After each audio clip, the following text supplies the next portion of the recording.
इति स्वामी चरित्र सारामृत अध्याय 16वा. श्री गणेशाय नमः. भक्तजन तारणार्थ यतिरूपे श्री दत्त भुवरी प्रकट होत अक्कलकोटी वास केला. जे जे झाले त्यांचे भक्त त्यात श्रेष्ठ स्वामी सुत ऐकतान त्यांचे चरित्र महादोष जातील. प्रसिद्ध मुंबई शहरात हरिभाऊ नामे विख्यात.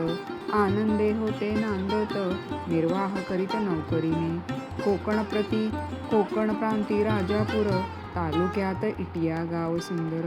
हरिभाऊ तेथील राहणार जात मराठे त्यांची. ते खोत त्या गावचे होते संपन्न पूर्वीचे. त्याच गावी तयांचे माताबंधू राहाती.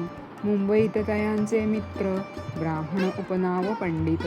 ते करितान व्यापार त्यात तोटा आला तयांसी. एके समयी पंडितांनी स्वामी कीर्ती ऐकिली कानी. तेव्हा भाव धरोनी मनी नवस केला स्वामींते. जरी 8 दिवसात मी होईन कर्जमुक्त तरी दर्शना त्वरित अक्कलकोटी येईन. हरिभाऊ आणि त्यांचे मित्र अफूंचा व्यापार करितात. त्यात आपणाम नुकसान सत्य येईल असे वाटले. त्यांनी काढिली एक युक्ती बोलावली पंडितांप्रती. सर्व वर्तमान त्या सांगती म्हणती काय करावे. हे नुकसान भरावयांसी द्रव्य नाही आम्हांपासी.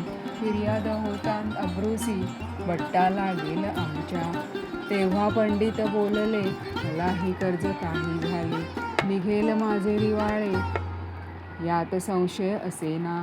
तुम्ही वावया कर्जमुक्त यासी करावी युक्ती एक. तुमचा होऊनी मी मालक लिहून देतो पेढीवरी. अफूचा भाव वाढला व्यापारात नफा गाहला.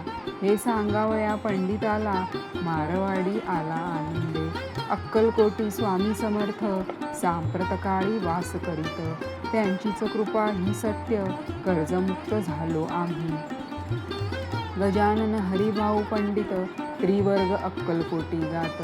समर्थांचे दर्शन घेत पूजन करीत भक्तीने. तेव्हा समर्थे तयांसी शिवराम मारुती ऐसी. नामे दिदली त्रिवर्गांसी आणिक मंत्र दिदले. पंडितान राम म्हटले गजानना शिवनाम दिदले. मारुती हरिभाऊस म्हटले तिघे केले एक रूप. मग समर्थे त्यावेळे त्रिवर्गाजवळ बोलाविले. तिघांसी 3 श्लोक दिदले मंत्र म्हणून ते ऐका.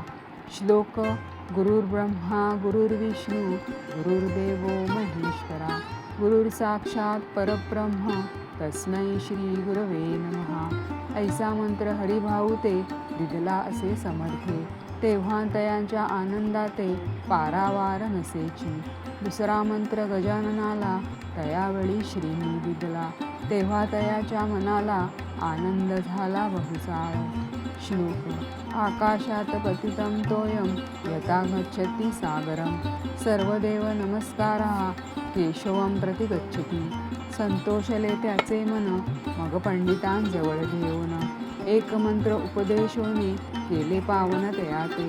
श्लोक इदमेव शिवम इदमेव शिवम इदमेव शिवम इदमेव शिवम.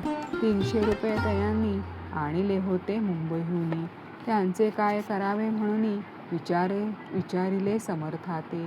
ऐसा प्रश्न ऐकोनी समर्थ बोलले त्या लागोनी. त्यांच्या पादुका बनवोनी येथे आणाव्या सत्वर. काही दिवस गेल्यावरी त्रिवर्ग ऐसे अवसरी. उभे राहुनी जोडल्या करी आज्ञा मागती जावया. आज्ञा मिळता तयांसी आनंदे आले मुंबईसी. हरिभाऊच्या मानसी ध्यास लागला स्वामींचा. त्या आत्मलिंग पादुका 14 दिवसांपर्यंत देखा.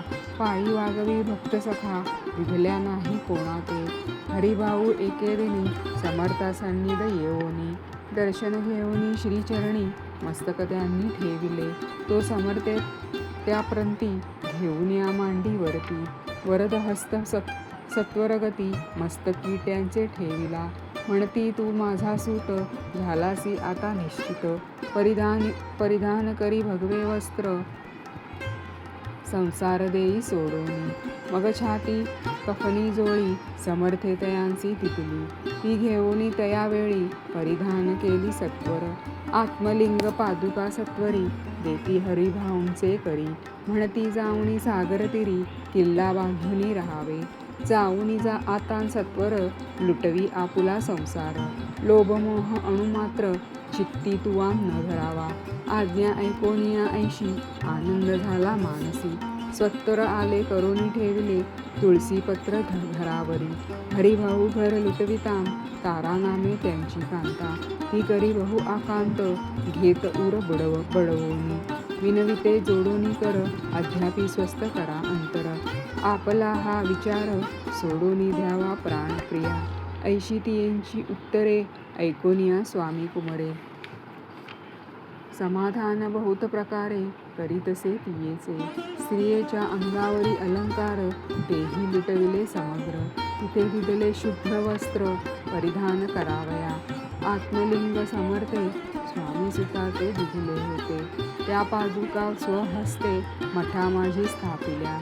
कामाठी पुऱ्यात त्या समयी मठ स्थापिला असे पाही. हरिभाऊ होऊनी गोसावी मठा माझी राहिले. इति श्री स्वामी चरित्र सारामृत नाना प्राकृत कथा संबंध. सदा भाविक भक्त परिसोत षोडशोध्याय गोडहा. श्रीरस्तु शुभं भवतु.